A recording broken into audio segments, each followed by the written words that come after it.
Assalamualaikum warahmatullahi wabarakatuh. Allahumma sholli ala sayyidina Muhammad wa ala ali sayyidina Muhammad. Baju perang Rasulullah. Selepas sholat asar, Rasulullah Shallallahu Alaihi Wasallam masuk ke rumah untuk mempersiapkan diri. Abu Bakar dan Umar membantu Rasulullah Shallallahu Alaihi Wasallam mengenakan sorban, pedang, dan baju besi. Ketika Rasulullah Shallallahu Alaihi Wasallam di rumah, para sahabat di luar sedang ramai. Kaum muslimin bertukar pikiran. Usaid bin Hudair dan Sa'ad bin Mu'adz adalah orang yang berpendapat bahwa lebih baik bertahan di dalam kota. Mereka pun berkata kepada kaum muslimin yang berniat menyongsong musuh di luar, "Tuan-tuan mengetahui, Rasulullah Shallallahu Alaihi Wasallam berpendapat mau bertahan dalam kota. Namun, tuan-tuan berpendapat lain lagi dan memaksa beliau bertempur keluar. Padahal, lihatlah, Rasulullah Shallallahu Alaihi Wasallam agak enggan melaksanakan strategi itu. Serahkan sajalah soal ini ke tangan beliau. Apa yang diperintahkannya kepadamu, jalankanlah."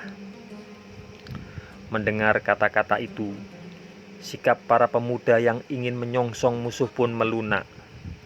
Mereka sadar bahwa mereka telah menentang pendapat Rasulullah Shallallahu Alaihi Wasallam. Padahal sangat mungkin pendapat Rasulullah Shallallahu Alaihi Wasallam itu datang dari Allah.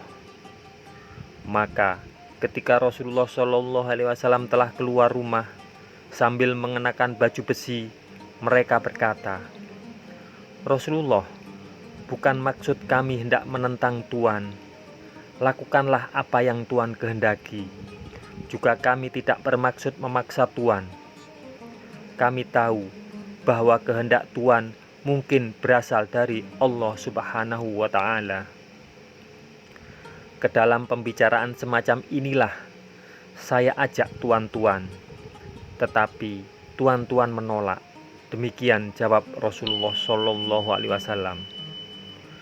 Tidak layak bagi seorang nabi yang apabila sudah mengenakan pakaian besinya lalu akan menanggalkannya sebelum Allah memberikan putusan antara dirinya dan musuhnya.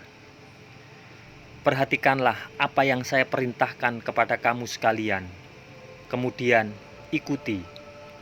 Atas ketabahan hatimu, kemenangan akan berada di tanganmu. Demikianlah Rasulullah Shallallahu Alaihi Wasallam selalu memegang keputusan hasil musyawarah.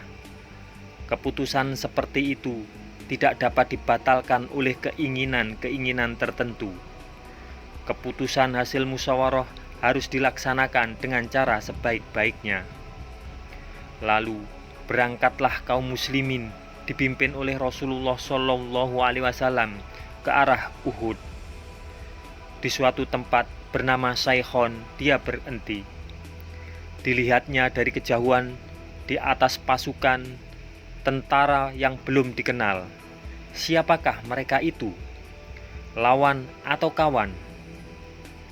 Kaum muslimin berangkat.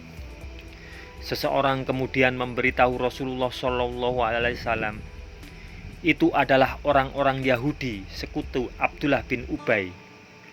Rasulullah Shallallahu Alaihi Wasallam bersabda, "Jangan meminta pertolongan orang-orang kafir dalam melawan orang-orang musyrik sebelum mereka masuk Islam." Rasulullah Shallallahu Alaihi Wasallam memerintahkan pasukan Yahudi itu pulang ke Madinah. Sebelum pulang, orang-orang Yahudi itu berkata kepada Abdullah bin Ubay, "Kau sudah menasehati Muhammad dan kau berikan pendapatmu berdasarkan pengalaman orang-orang tua dahulu. Sebenarnya dia sependapat denganmu, lalu ia menolak dan menuruti kehendak pemuda-pemuda yang menjadi pengikutnya. Abdullah bin Ubay senang sekali mendengar pendapat itu. Memang betul, demikian pikir Abdullah bin Ubay. Aku sudah menasehati Muhammad, dan dia tidak menurut. Jadi sudah sepantasnya jika aku tidak ikut dalam perang ini. Kemudian Abdullah bin Ubay mulai menghasut dan menyebarkan desas-desus untuk membuat hati sebagian orang menjadi ragu. Keesokan harinya, Abdullah bin Ubay berhasil mempengaruhi 300 pengikutnya agar menarik diri dari pasukan Rasulullah SAW dan kembali ke Madinah menyusul pasukan Yahudi.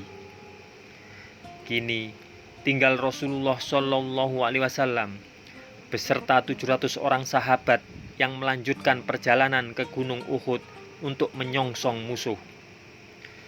Bersabarlah, bersabarlah, demikian nasihat Rasulullah SAW kepada para sahabat yang tetap bersamanya. Saat itu, pasukan muslimin sebenarnya sangat membutuhkan kuda, tapi Abdullah bin Ubay telah menggiring sebagian besar kuda dan dibawa pulang. Kini mereka semakin dekat ke Uhud. Pagi-pagi sekali, sebelum musuh terbangun, pasukan muslimin bergerak maju ke Uhud dan memotong jalan sedemikian rupa, sehingga musuh berada di belakang mereka. Dengan strategi itu, pasukan muslimin lebih dulu tiba di Gunung Uhud, sehingga bisa lebih leluasa menempatkan pasukan. Bersabarlah, bersabarlah, demikian nasihat Rasulullah SAW kepada para sahabat yang tetap bersamanya. Dalam perang Badar, pihak muslim hanya memiliki 3 ekor kuda. Ini berarti 1 kuda untuk setiap 100 orang. Namun, berkat usaha keras Nabi, dalam waktu 7 tahun, pasukan muslim memiliki 10.000 ekor kuda untuk setiap 30.000 tentara. Berarti 1 kuda untuk setiap 3 orang. Penempatan pasukan panah. Rasulullah SAW segera mengatur barisan para sahabat. Beliau menempatkan 50 pemanah di lereng gunung. Kepada mereka, Rasulullah SAW memberi perintah, lindungi kami dari belakang, bertahanlah kamu, jangan pernah meninggalkan tempat ini. Kalau kalian melihat kami dapat menghancurkan mereka sehingga dapat memasuki pertahanannya, kamu jangan meninggalkan tempatmu. Jika kamu melihat kami yang diserang, jangan pula kami dibantu, juga jangan kami dipertahankan. Tugas kamu adalah menghujani pasukan berkuda mereka dengan panah. Dengan serangan panah itu, pasukan berkuda tidak dapat maju. Selain pasukan pemanah, Rasulullah SAW memerintahkan agar pasukan yang lain tidak menyerang siapapun sebelum beliau memberi perintah menyerang. Pasukan Quraisy yang tiba belakangan juga segera menyusun barisan. Sayap kanan dipimpin oleh Khalid bin Walid, sedangkan sayap kiri dikomando Ikrimah bin Abu Jahal. Pasukan utama di tengah dipimpin oleh Abu Sufyan dan benderanya dipegang oleh Abdul Uzza Talhah bin Abi Talhah. Wanita-wanita Quraisy yang memukul genderang dan rebana berjalan di tengah-tengah barisan itu. Kadang mereka di depan dan kadang di belakang. Hindun binti Utsbah, istri Abu Sufyan, berteriak-teriak, "Ayo Banu Abdul Dar, ayo, ayo, pasukan pengawal barisan belakang, hantamlah dengan segala yang tajam." Semoga kisah ini bermanfaat untuk kita semua. Wassalamualaikum warahmatullahi wabarakatuh. Mudah-mudahan kelak kita akan mendapatkan syafaat dari Nabi besar Muhammad sallallahu alaihi wasallam. Amin, amin, amin ya rabbal alamin.